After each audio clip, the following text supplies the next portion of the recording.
Welcome, ladies and gentlemen. Welcome to another episode of the Bands of Time.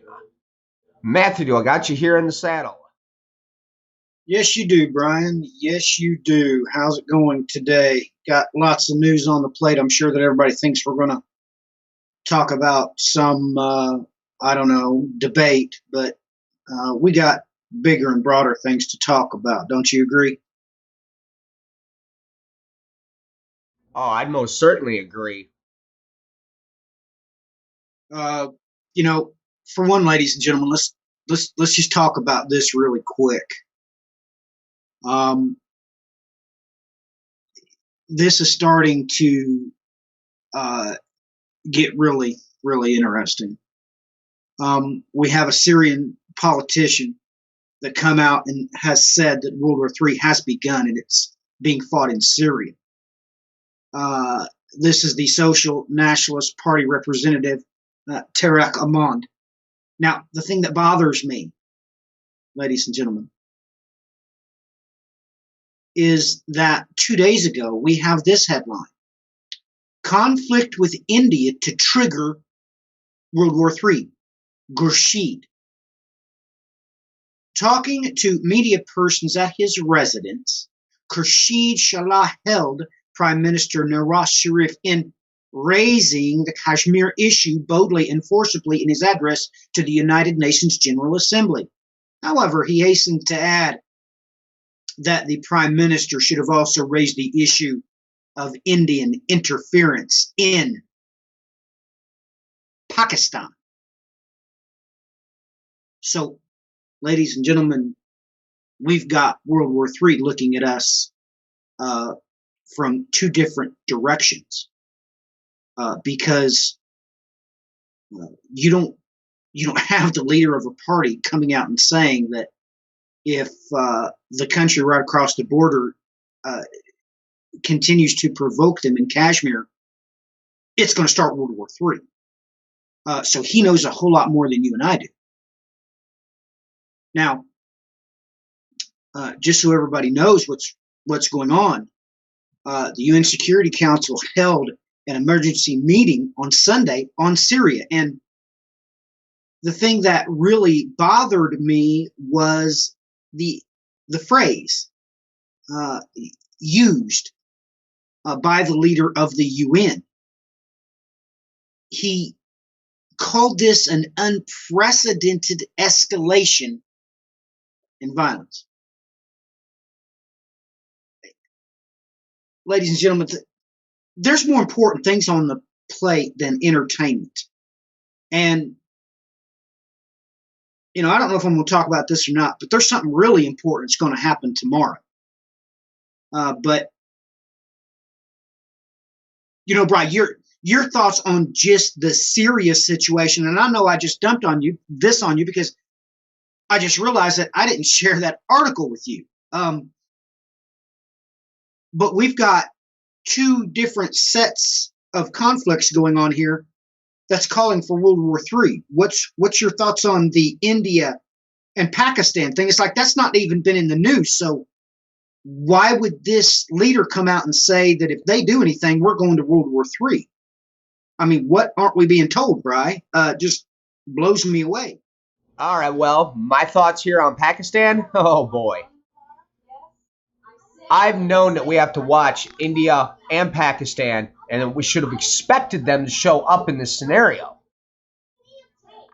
When you look at the map and realize that this is one of the southern entities, that the Indus River civilization in its prime was caught in and tied into Elam of the Bible, you do realize all of a sudden that you have something much bigger on your hands here.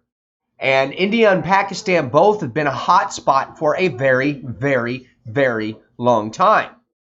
Let's take this back into other history. Let's look at Alexander the Great.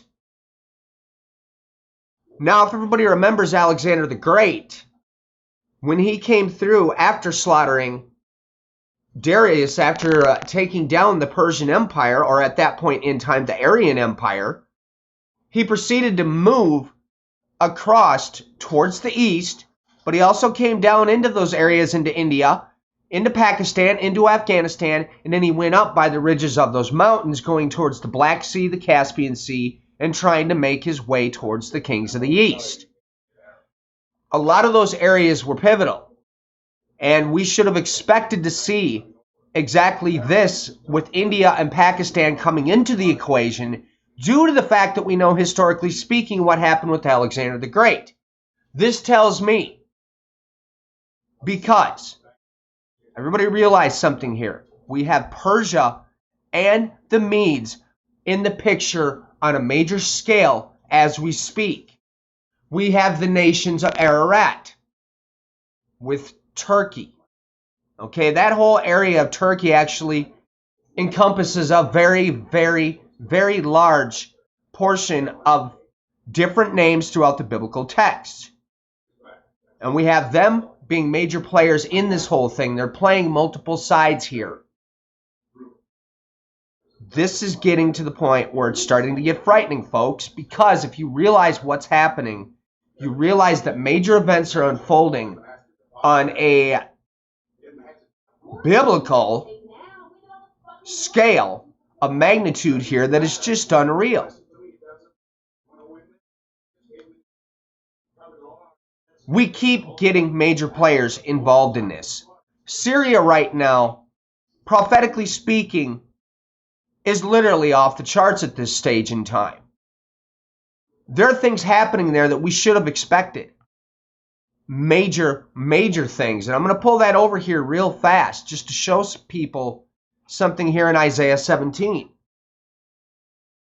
This is the prophecies concerning Damascus.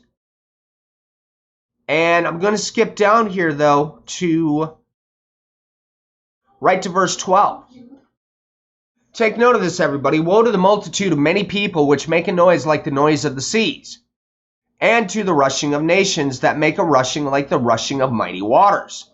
The nations shall rush like the rushing of many waters, but God shall rebuke them, and they shall flee far off, and shall be chased as the chaff of the mountains before the wind, and like a rolling thing before the whirlwind. And behold, at eveningtide trouble, and before the morning he is not. This is the portion of them that spoil us, and the lot of them that rob us. Everybody, you do realize what it's saying here when you look at verse 12. Now, Matthew had an animation he showed quite some time back with the amount of nations that are involved in the Syrian conflict as we speak, quite literally to the stage of treachery on a massive scale. And that's exactly what it says we were to watch for. Woe to the multitude of many people, which make a noise like the noise of the seas, and to the rushing of nations that make rushing like the rushing of mighty waters.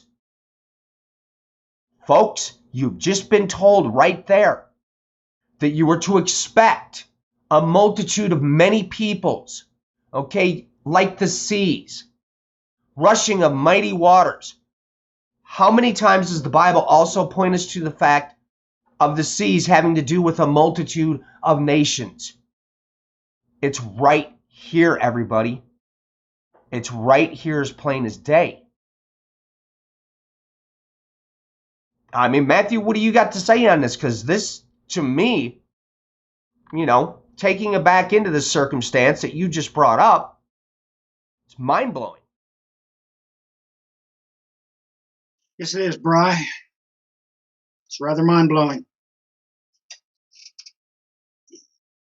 The things that, there's many things mentioned here in Isaiah the 17th chapter, no doubt about it. And we have to realize that everything going on here is coming to a head. I like verse 11, the one right before the multitudes of nations. You have, in a day shalt thou make thy plant to grow, and in the morning thou shalt make thy seed to flourish. But the harvest shall be heap in the day of grief, and of desperate sorrow. You know, it's off the charts, ladies and gentlemen. That would be the verse right before this. Because strangely enough, and I do mean strangely enough, this is the thing, ladies and gentlemen. When you take that verse 11 and you really look at it, this is the article that was published on the 26th. This is Ynet News. Happy Rosh Hashanah. Data finds 186,923 babies born over the last Jewish year. Now, what's also significant is this also goes on to say that 26,990 Israelis moved back to Israel. That is the most since 2002. So when we take a look at that, and ladies and gentlemen, that number's off the charts, of course, because it immediately brings your mind to those 186,000 Assyrians that were slain. So it's absolutely amazing that that would be in the verse right before this. It's just off the charts, but nobody's put two and two together. Now look, you're talking about two completely separate areas. And if Pakistan and India go head to head at the same time that things explode in Syria, this is going to get crazy quick. This would play out just exactly like World War II did, ladies and gentlemen, because there was actually two wars. There was the war against the Germans, and there was the war against the Japanese. Two different wars, totally separate, going on. And this could turn really ugly really quick because both India and Pakistan have ways to deliver quite a punch if they choose to do so. And of course, China would have to get involved because, you know, that's right there. I mean, they would have to at least send a defensive wall of troops there to make sure that it didn't spill into their borders. But ladies and gentlemen, this could go super ballistic really quick. Well, it could go supernova. Let's just say that. It really could go supernova. And it's just off the charts. Things are going on. And you know, Brian just sent an article to me, ladies and gentlemen, concerning the sun. Somebody put up a video. Really wasn't worded correctly what's going on, but the DXL, that is the X-ray satellite that we put up, have been measuring X-ray emissions, and they can only account for about 40% of them. Now, I want you to take note that, giving you the hard information here, you have to understand that some of it comes from background static because as the solar system moves through interstellar space. That's something that most people don't tell you. Our solar system is moving through space, okay? And it does that at about 15 miles per second, okay? So they know that this empty space is filled with hydrogen and helium. Now, the helium is a little bit heavier. So it curves around the bough shock wave that we make in the front of us from our sun. Brian and I have talked to you about this before, how the satellites determined that our magnetic shield has been compressed at the poles and they don't know why.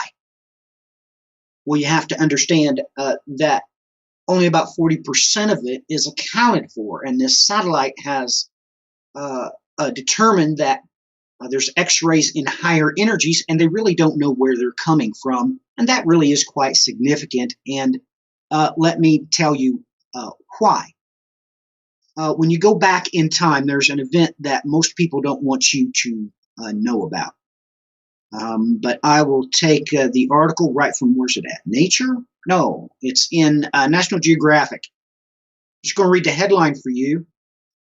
How Sun Watchers stopped World War III in 1967. Remember, what's 1967? It was Brian and I that taught you what that was. We're in the Blood Moon Jubilee. Remember, the Blood Moon Jubilee back in 1967 started in 66. Okay, nobody wants you to know there's been a Jubilee between those two events. We're there now. But nobody realizes that they call it by many names, but it's generally referred to as the Great Solar Storm of 67. You don't realize how close we were to World War III. Because when that happened during the 1967 war, we, the Americans, actually thought that a nuke had been detonated. Because, of course, all of our electronic communications at the time were, of course, severely disrupted. And there's only one thing that really could have done that. So you need to realize that this was always coming into play, okay? Because we had to determine which it was. And of course, American people didn't even know what was going on back in 1967. They had no idea that at the time, the Joint Chiefs of Staff had to determine, oh crap, did they just set off a nuke? Or could there be something else causing the problem? Of course, cooler heads prevailed, and after investigation, of course, scientists alerted them that no, it was a solar storm. It wasn't a nuke. Why don't you know about this? That's a question. Why don't we know? That's the real question, is why don't you know this? Me looking back makes me think that, ladies and gentlemen,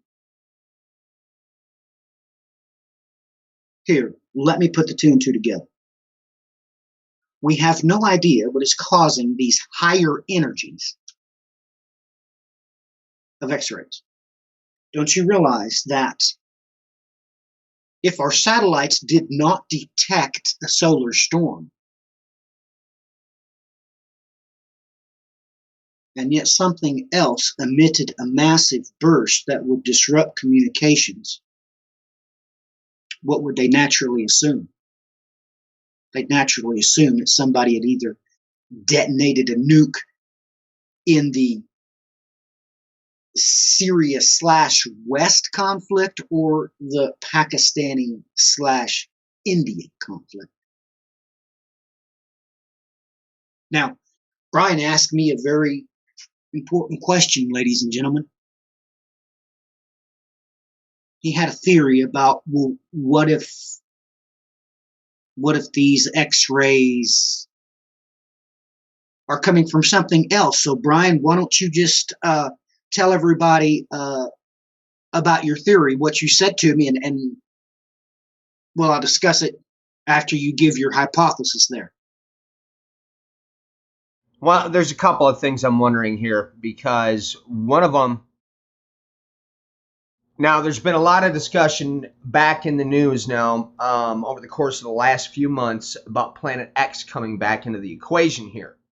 Now, this gets kind of funny at times because they want to call it 11, they want to call it X, then they turn around and they've classified Pluto as a planet again.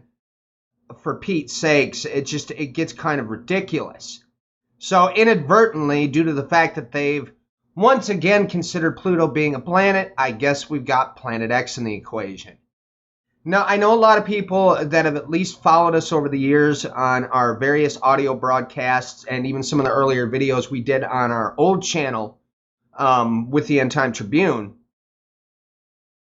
I think everybody's aware of the fact that I've kind of spoken heavily when they use that terminology, Nibiru. This does not detract from the fact of Planet X, though. So let's make that real crystal clear right now. What I'm referring to here, though, is when we speak of Nibiru, that reference in the ancient Sumerian text is actually speaking of Jupiter. But this does not detract from the fact that we have an orbital body out further.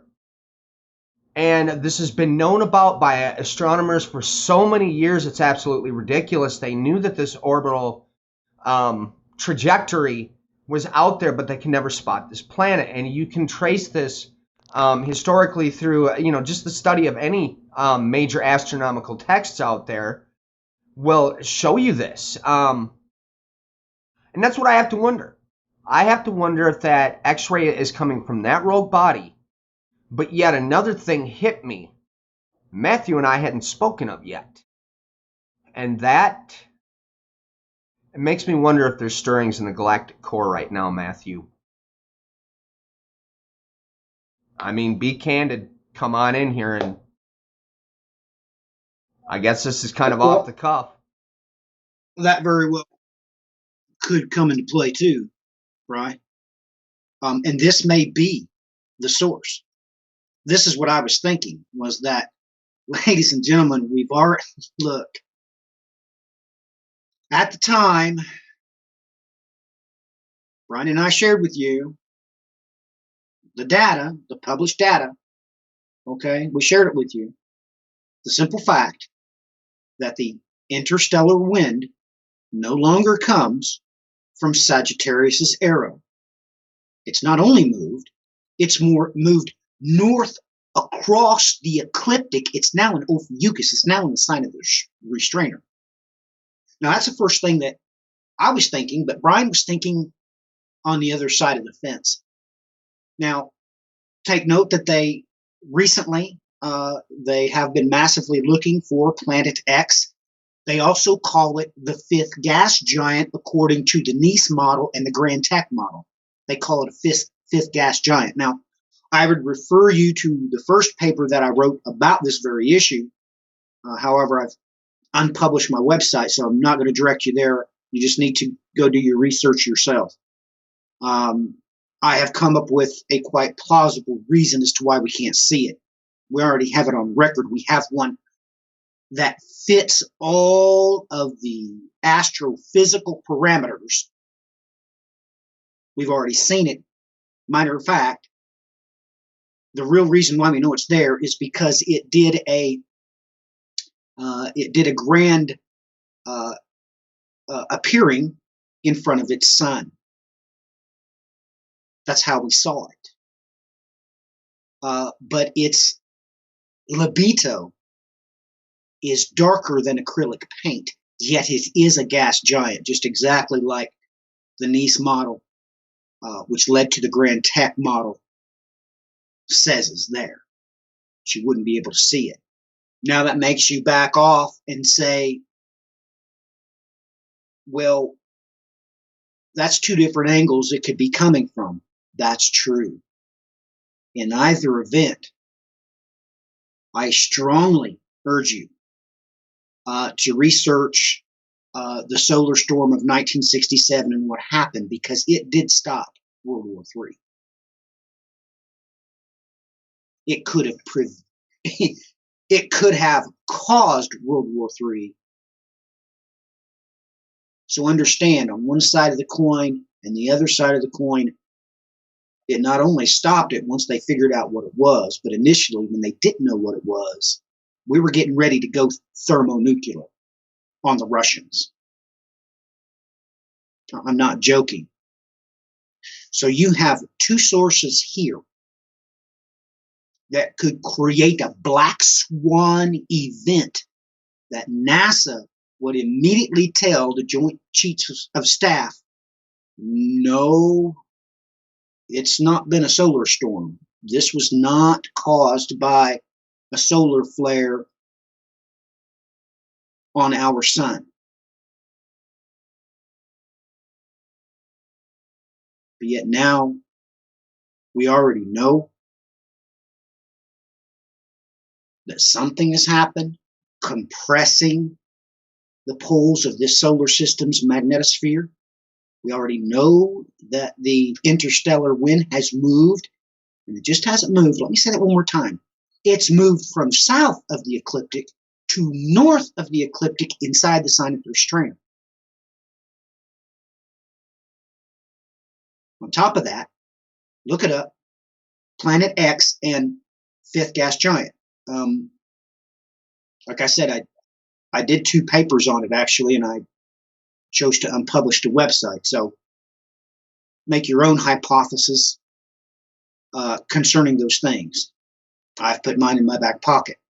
But these are some real things you need to consider. And like I said, I mean, I'll just read this to you again. It's the headline. It's in National Geographic, okay? How Sun Watchers Stopped World War III in 1967. That's the name of the article. This was published August the 11th this year, 2016. Now you get the picture. Now you get the picture.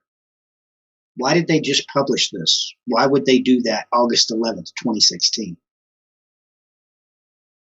All right, folks, let's just stroll over here and take a look at this article that Matthew was referring to here quickly. As we can see here, this is from nationalgeographic.com. How Sun Watchers Stopped World War III in 1967. As an intense solar storm interrupted radio and radar communications, scientists and military leaders scrambled to decipher the cause. On May 23rd of 1967, on-duty officers at the U.S. Strategic Air Command were huddled in an underground command center outside Omaha. They had less than 30 minutes to determine if a sudden bout of radio and radar interference was a natural event, or Soviet subterfuge masking a nuclear attack. Al Buckles was the emergency action controller on duty that day at SAC. As soon as he got word of the apparent radio jam, he and the SAC emergency actions team, which included senior officers, were on the phone with NORAD in Colorado Springs and the National Military Command Center at the Pentagon. U.S. radars that had gone on the fritz were part of the Ballistic Missile Early Warning System, which was dedicated to scanning the skies for incoming Soviet missiles. Even if no missiles had been fired, intentionally jamming this early warning system would have been seen as a potential act of war during the politically tense climate of the Cold War. As the team dissected the information flowing in airplanes used as mobile command and control centers, and bombers loaded with nuclear weapons awaited their directive, the president was just a phone call away. In short, if the team determined that the Soviets were to blame, their next actions might have sparked a global devastation. Thankfully, no call was placed on that day, and the plane stayed grounded. After about 10 minutes, Buckles and his colleagues determined that the radar jamming was a natural occurrence. A strong solar flare had bombarded our planet with a burst of charged particles, creating geomagnetic disturbances that disrupted radio communications. It was a near-miss event, said Dolores Knipp, a space physicist at the University of Colorado Boulder, who recounted the tale publicly for the first time this week in a new paper in Space Weather. Solar flares happen when the sun suddenly releases built-up magnetic energy from its atmosphere. If a particularly strong eruption is aimed at Earth, electromagnetic radiation can slam into the upper atmosphere and cause radio interference. The Great Storm of 1967 was one of the strongest recorded solar storms in history, triggering Aroers as far south as New Mexico, according to May 26, 1967's report. In addition, bursts of solar particle known as coronal mass ejections can follow a flare, and these streams of solar particles can continue to impact communication for days. That was the case for the 1967 storm. Some of the CMEs get funneled into polar cap regions, and we end up with polar cap blackouts, says Knipp. In 1967, this happened and continued for 4 days, hump after hump after hump. Crucially, the Great Storm happened just a year after the Air Weather Service Solar Forecast Center issued its first space weather forecasting manual. At that time, a solar forecasting team was issuing weekly forecasts, operating around the clock and pulling data from 4 solar observatories in the U.S., as well as facilities in Greece and the Philippines. Solar observations had only picked up steam in the military a few years earlier, following the launch of the Soviet satellite Sputnik 1 in 1957. Luckily for Buckles and his team, the Environmental Science Services Administration, the precursor to NOAA, initially spotted sunspots on May 18th. In the following days, they watched as the spots increased in complexity and magnetic intensity, eventually erupting in a brilliant solar flare. 2 additional flares followed shortly thereafter. 2 solar observatories operated by the Airwatch services saw the flares in real time, and NORAD used their data in its discussion with SAC. Ultimately, a scientific network implemented in the 1960s provided the foundation for Buckles and his team to make work quick and accurate decisions when faced with a failing radar network. According to NIP, this storm was significant enough to drive changes in Air Force development in space weather and observatories. In her mind, the 1967 storm was the root of what we now call space weather forecasting. The Department of Defense rapidly expanded its space observation in response to the storm, and the U.S. Air Force Space Environment Support System grew directly out of the event. But though the storm changed how the military viewed space observation, it was just another day at the office for AI Buckles. Every minute was a training minute, a minute of being ready. He says there was no room for misinterpretation or misjudgment. A mistake could cause a whole lot of unwanted things to happen. And folks, I would have to say right there that that says a whole heck of a lot. Now, Matthew wanted me to cover this, to go directly into this. And folks, I don't know which direction to go into here. There are so many things I can bring up right now. Now, everybody take note of the fact that we were dealing with a Cold War scenario. Now, I don't know how many people are familiar with what has been going on as we speak in the United States concerning a Cold War scenario. There has been a very large flare in espionage that has flared up again within the United States. And a lot of fingers have been pointed with the stuff that happened with the Democratic National Convention and quite a few other things. For instance, Mr. Snowden. There's a lot of information out there that is stating that there is a major amount of Russian intelligence forces that are getting in the mix with everything and have been bringing in their own propaganda and mass amounts of deception. They've been behind some of these weird massive lists that keep getting released that are, exposing a lot of people for who they are right now at this stage. And a lot of valid sources are pointing their fingers at Russia. We have one of these presidential candidates right now, folks. I'm not going to give the name, but I want you to look deeper into both of these candidates and realize the fact that one of them is in the pocket of the Russians. Now, I'm not altogether certain if everybody knows exactly what transpired when we had this Republican National Convention that just took place.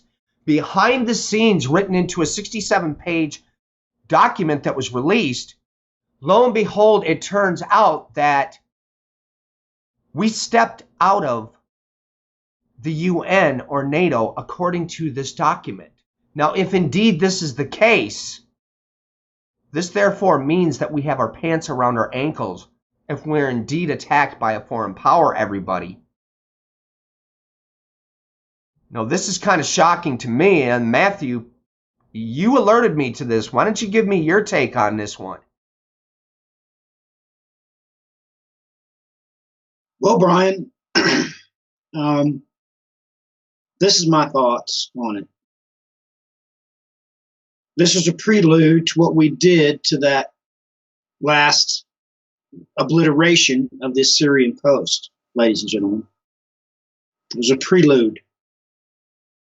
We sent in what, 2 F-16s to take out the radar, so they couldn't hit the A-10 Warthogs with surface-to-air missiles. But 2 A-10 Warthogs, ladies and gentlemen, they literally wiped the top of that hill off that was overlooking that airstrip. That's an act of war. That was an act of war.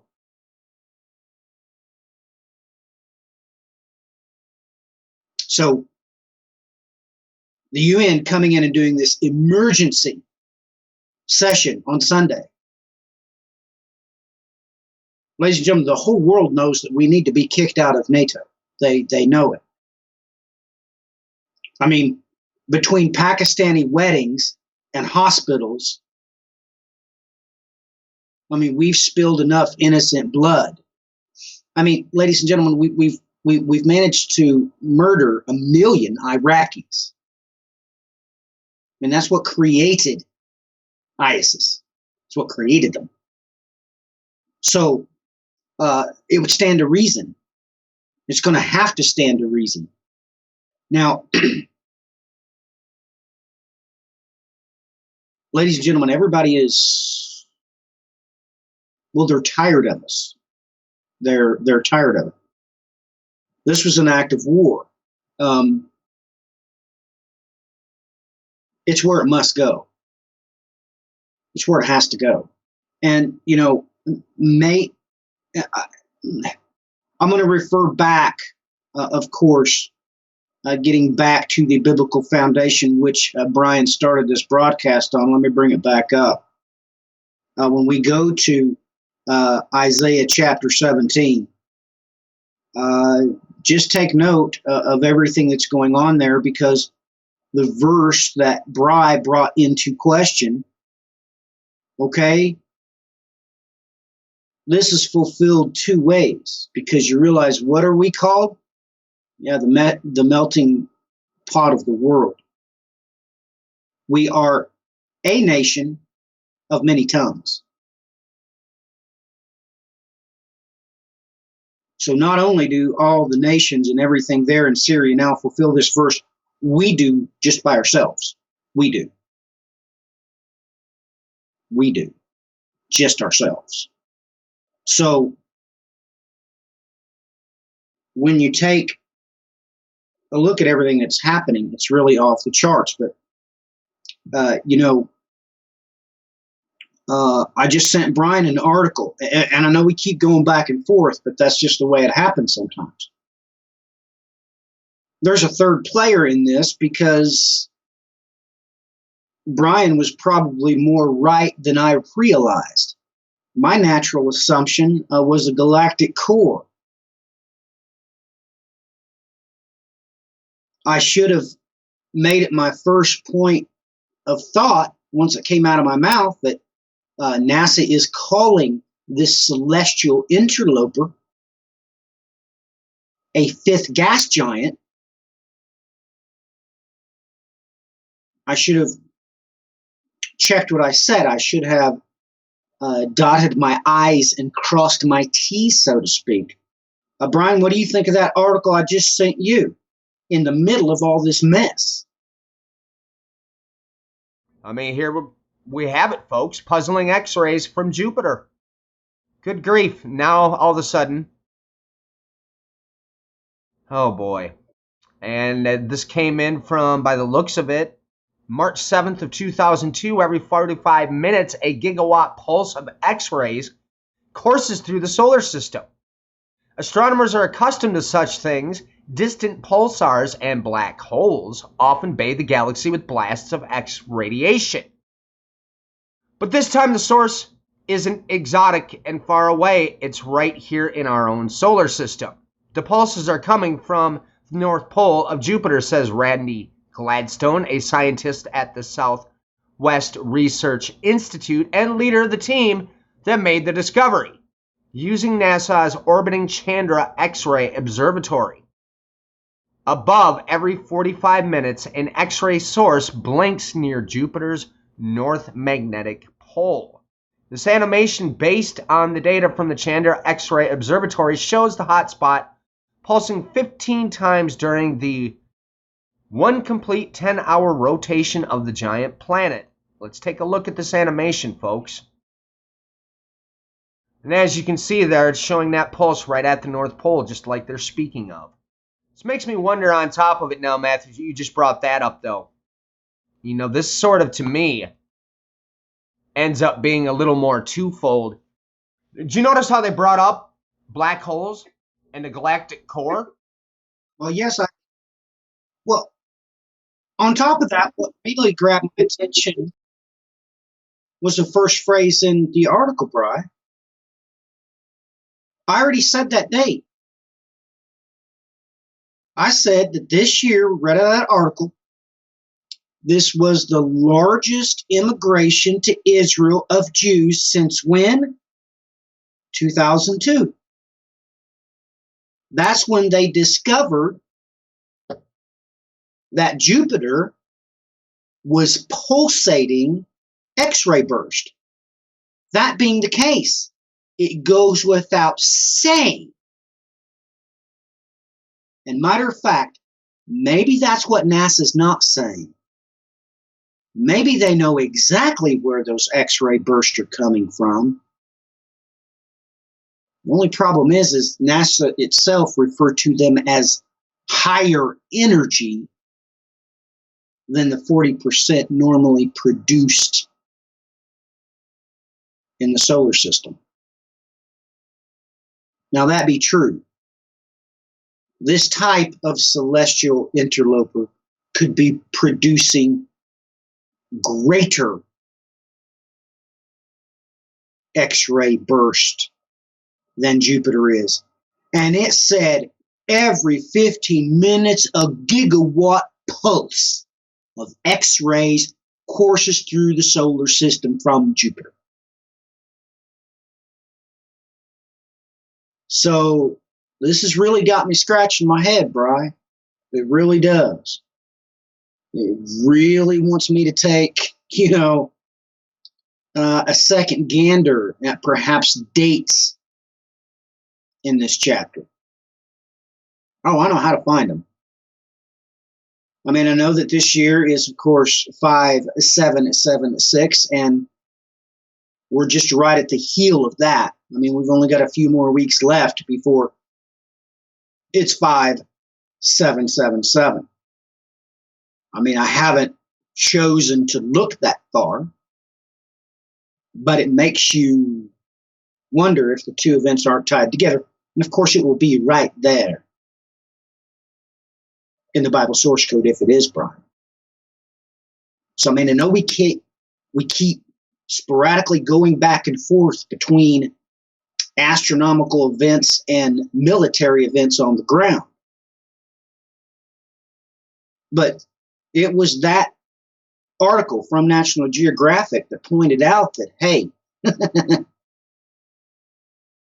it could very well be an event just like that. And you'll take note of the flow of that article, ladies and gentlemen. What would Noah do? They check the sun. They'd call the Joint Chiefs of Staff. No, it wasn't a solar flare. What would be their next conclusion? Somebody set off a nuke. And let me make sure you understand. It wouldn't be just the United States that's thought this. It'd be the Russians, it'd be the Chinese, it'd be the Indians. The Indians would think the Pakistanis done it. The Pakistanians think that the Indians did it. This could get, oh, for Pete's sakes. The Chinese natural assumption would be that America had done something stupid in the South China Sea. Have we all forgotten about that quagmire out there? Have we forgotten about that?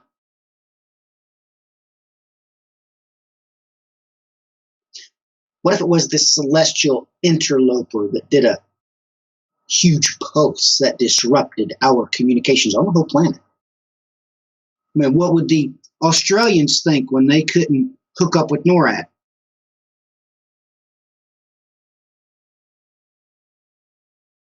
What then? Because Noah would be telling everybody, it's not the sun. So I don't think everybody realizes how quickly this could get very, very, very ugly. And all the Americans seem to be entertained by these debates, which absolutely don't matter. They don't matter at all. Our president just got in front of the UN and said that, of course, called Palestine, referred to Palestine, making it a state, and that the Jewish settlements there need to stop.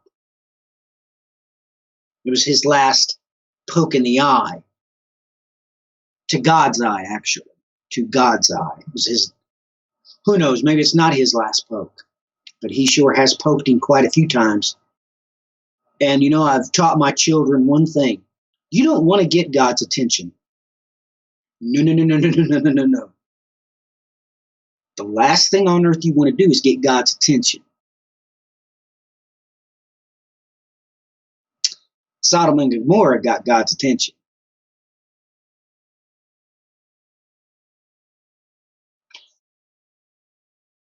You want to follow his edicts, remain good, don't cause any trouble, and you won't get his attention. And my children see the wisdom in that. Yeah, if you start being bad, well, that's what happens when daddy gets involved. You're all just fine as long as mommy deals with it and I don't find out about it. Don't get me involved because you will regret it. So when you take a look at things like that, we've been getting his attention for quite some time now. I mean, you know, the most recent escapade that we've had. Now, if some pedophile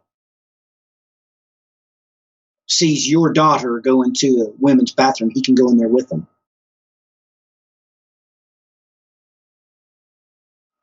In the same stroke, of course, now your daughters can be drafted for war. So now they don't have to worry about segregating the school buses. Just so you know, this is how it's going to happen. I'm going to tell you. What do? When you want all the healthy teenagers, not the fat ones, not the handicapped ones, well, you wait to a sporting event, right? Where's all the healthy teenagers? They're on that school bus. And they'll never come home. Ladies and gentlemen, they won't go to the ball game. They'll go to Fort Bragg. That's where they'll go. I know how it's going to happen. And now it's legal. So now they can catch them all on one bus, can't they? Can't they? But nobody said a word about this, about them just passing a law that they can take your daughters now to war. They can draft your daughters. Nobody even cared. They didn't even care. I mean, me and Bri, you know, was going to talk about this thing that happened somewhere in the United States. This guy gets a Tommy gun and just starts marching down the street, blowing people away. Nobody's going to do anything about it. I mean, I understand they're protesting. Why didn't somebody protest that a pedophile can walk right into the woman's bathroom with your daughter, and if anybody asks him anything, he'll just say, well, I identify as a woman. Nobody cared. What would have happened if you'd have done that in 1970? The churches wholesale would have come unglued. Make no mistakes about it. The Catholics would have marched with the Baptists, would have marched with the Methodists, would have marched with the Presbyterians. Oh, yeah. Oh, yeah. We would have had some impeachments going on.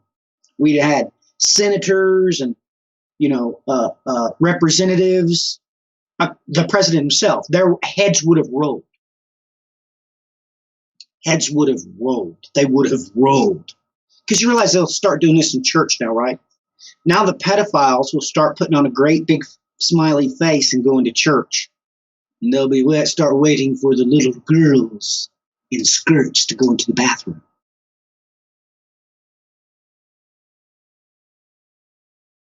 But I'm sure y'all remember when I come live and said the church right down the street, a little girl would come into the bathroom and they thought it was an air freshener there.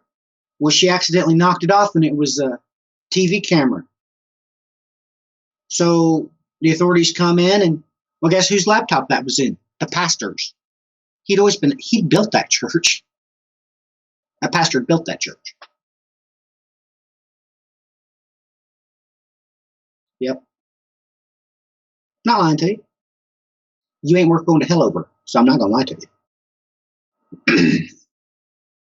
But it just makes you realize that this is too far past the point. Our elected officials have poked their eye into the apple of God's eye, maybe one too many times. I don't know. I could be wrong. Brian, your thoughts? I think I'm going to have to state the obvious here. Everybody, we've got all these groups running around. They want revival. You know, and they think if they can gather together and then repent for the nation itself, then everything's going to be peachy keen. But look, folks, Matthew just pointed this out as clear as a bell. When the church itself is out of line, we're going to have problems. And God's people have to get on their knees and repent for the sins, their own sins. They think that if they stand up and repent for these things that these leaders of these nations are doing, or the leaders of our nation are doing, that's going to make everything all right. But the problem is here in the West, here in North America, specifically in the United States, the church is run rampant out of control.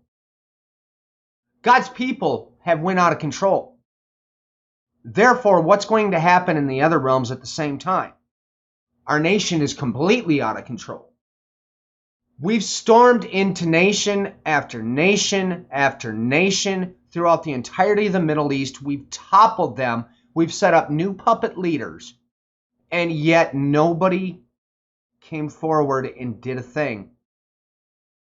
Now we're looking at a circumstance with Russia.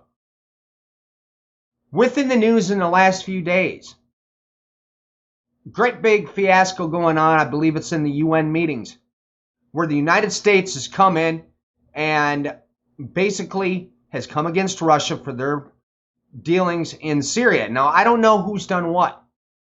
But what I do know is the situations in Syria as we speak have become rather unspeakable.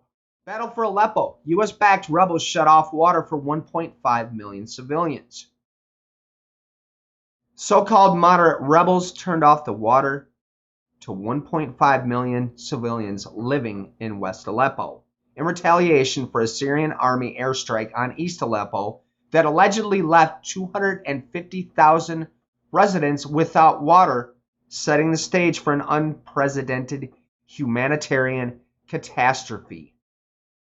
The city of Aleppo is dying, according to the United Nations officials, after a fierce wave of bombing last night by the Syrian army in an attempt to break the stalemate in what once was the economic capital of the country, but now left to rubble after years of combat between the Assad government and rebels.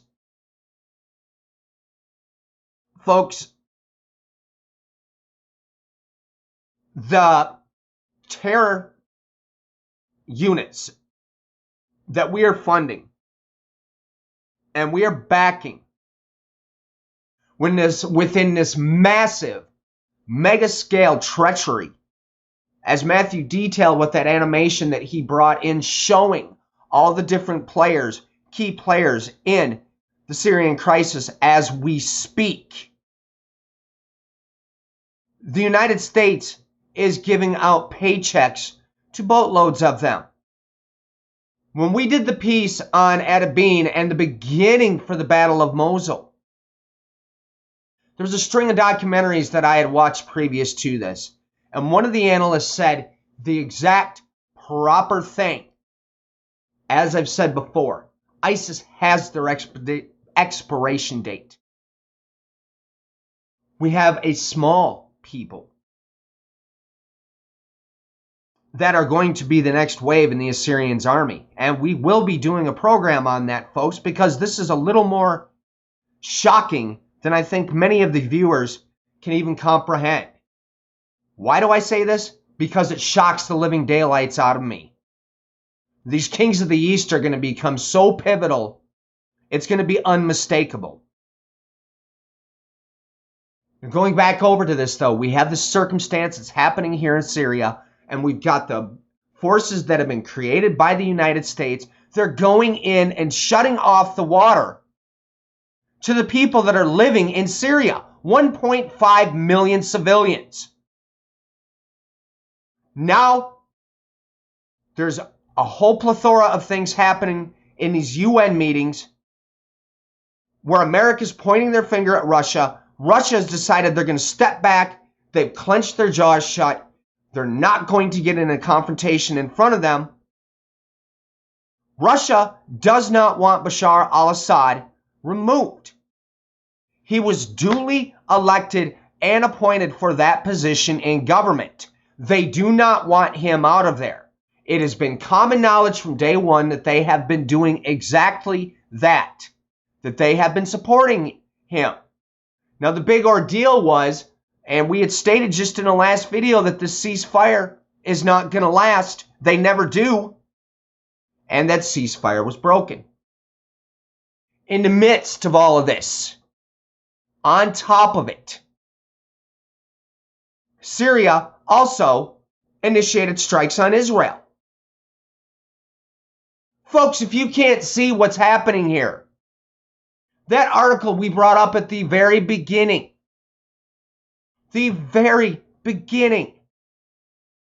look at this again. World War III has begun and it's being fought in Syria. Folks, we have been warning for I don't know how many years now. Beginning, I believe it was the middle of last year when we started doing these videos.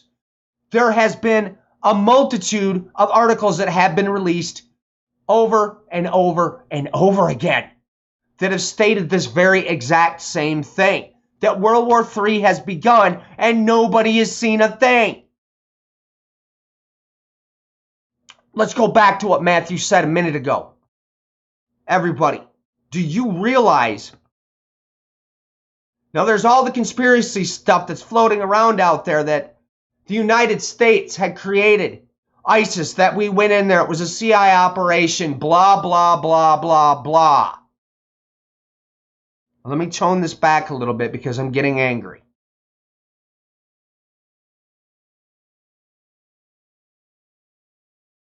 There's this idea that's been floating around out there due to a document that was released. You'll go into looking at that document and you'll find out that the one that they've been using to support this concept that Obama and Hillary Clinton had created ISIS, you'll find out that that document itself is fraudulent because the real document is out there. A bunch of reliable news sources pointed this out, everybody. Why and how did ISIS come into existence? We went into explicit detail with the audio podcast that can be found on the website in a program about the Islamic State. I spent months studying varied aspects about them. I went through 2 major books, everybody. I went through a multitude of documentaries. I even brought in on my website and showed the man in the shadows that is not even Islamic, who's controlling everything. The man in the shadows. right there as the second portion of the Islamic State under al-Baghdadi was formed. We had the Assyrian was there, documented by multiple people. They tell you flat out he was giving the orders, everybody. He was the one in charge of the show. Nobody knew who he was. Now let me bring this back around. Who created the Islamic State? Well, we know who's the one behind the scenes that's controlling it. But it was our actions of unjustly and illegally coming into a nation, occupying it, throwing these people in prison camps on top of it. But making matters worse, all we ended up seeing was continual bloodshed over there. On top of it, it caused mass amounts of warring within the different factions there in Iraq, and it just turned into an absolute non-stop spilling of blood on every side. And all of a sudden you have this generation of people that were brought up in the middle of this when all they knew was war and terror everywhere they looked. And as we've moved further since 2001, since the time even beyond when we came into Iraq and occupied, you've had those factions that were initially the ones that they went after with the Taliban, with Al-Qaeda. All of a sudden, their old guard has passed on, leaving it to the new generations that are running the show. And these new generations have joined in with ISIS. Now, do they agree with every aspect about how they're going about things? No. But what they do want is they want the caliphate. And what is a caliphate?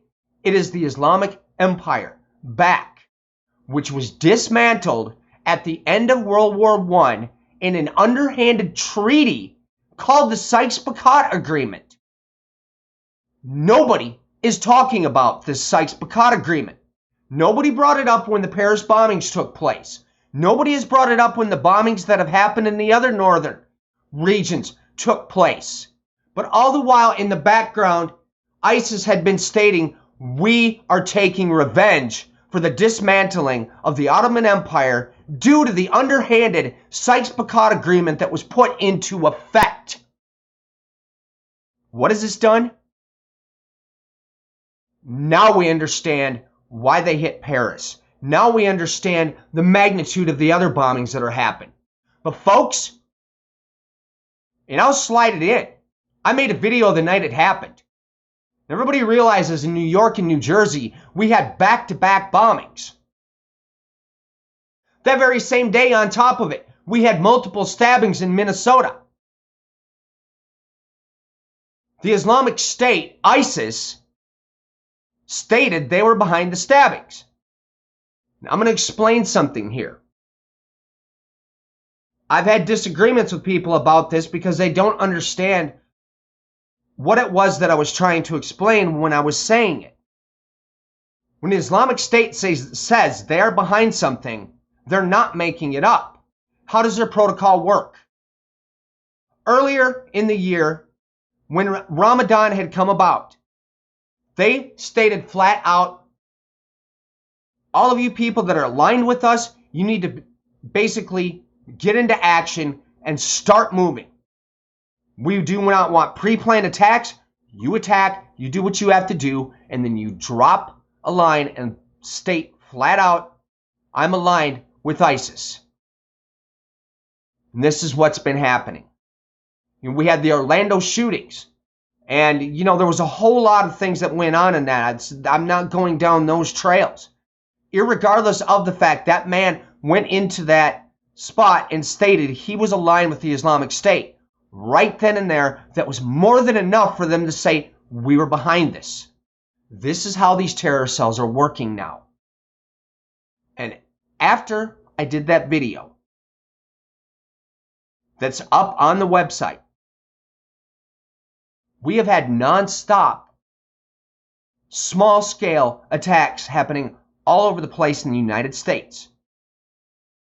Some of them they're pointing at, they can spot right away, well, this man's from here, blah, blah, blah. This has got to be somebody aligned with some sort of Islamic faction. Yet people, you're tending to forget something. I've detailed this time and time and time again. You have to understand how the Islamic State is doing its recruiting.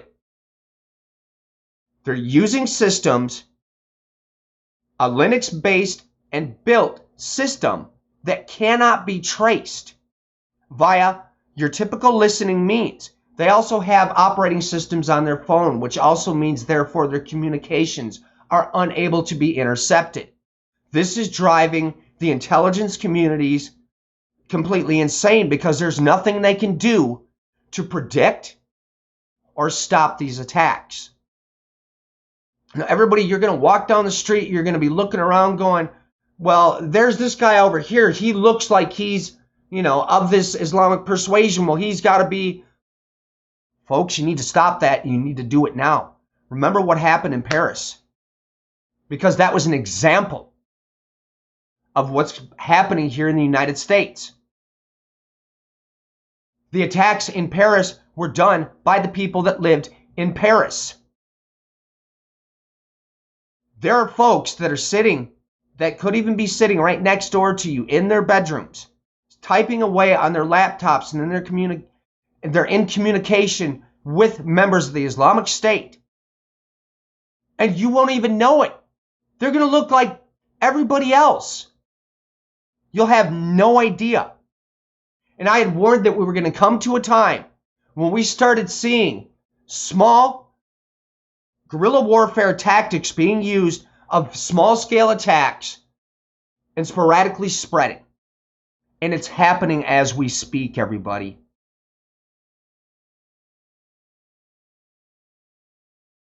If you cannot see the magnitude, even just right here in the United States, what is happening, maybe before I scale it into that other direction, I should bring this up. Does everybody realize what's going on with Korea? Their nuclear weapons right now, they're fully nuclear capable. And the entire community, just like I brought up in the video in the last few weeks, the entire community is going, how did this happen? Why did nobody do a thing? They went out of their way to stop Iran, but here's Korea. Now they're fully nuclear capable, and they're telling the United States, we're going to blow you off the face of the planet. We've gone and we've ticked Russia off. We've been doing it for I don't know how many years now at this stage. It's been ongoing.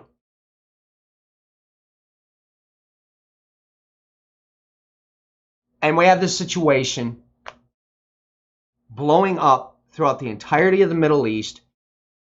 Syria right now is at a stage where this whole thing is about to completely explode in our faces.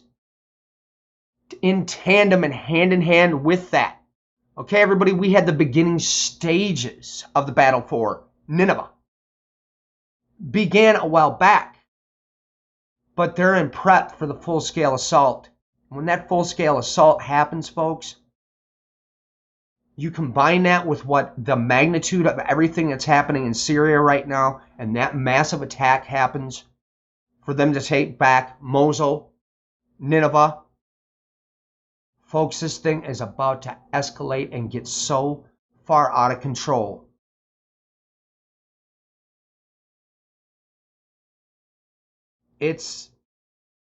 Folks, I beg of you, get your houses in order. I don't know what else to say. And there comes a point when enough said, I guess. So I think we need to go ahead and sign this one off. I think it's gone on long enough.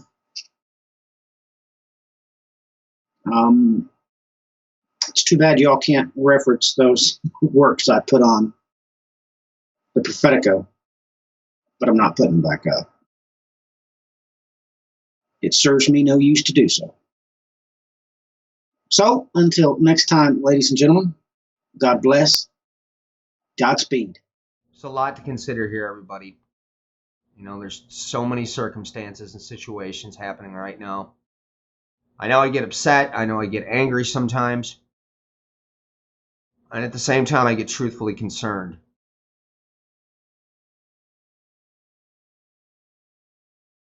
There's just so much happening right now, everybody. You just really need to focus on the Lord. Really focus on the Lord, folks. Do what we've been saying all this time. Get into your Bibles. Start studying them. I mean, I'll bring in a little tidbit as well, too. If you've got your money stored up in this, that, and the other place as well, you might want to consider at this point in time using that to help those right now that are severely in need. We've got a major amount of homeless people all throughout the nation, at least here in the United States. On a worldwide level, we have refugees everywhere. And these refugees that they keep saying from Syria, you've got ones coming out of Iraq. You have them coming from all over throughout the Middle East in this major, major catastrophe that's happening on a global scale. They need help.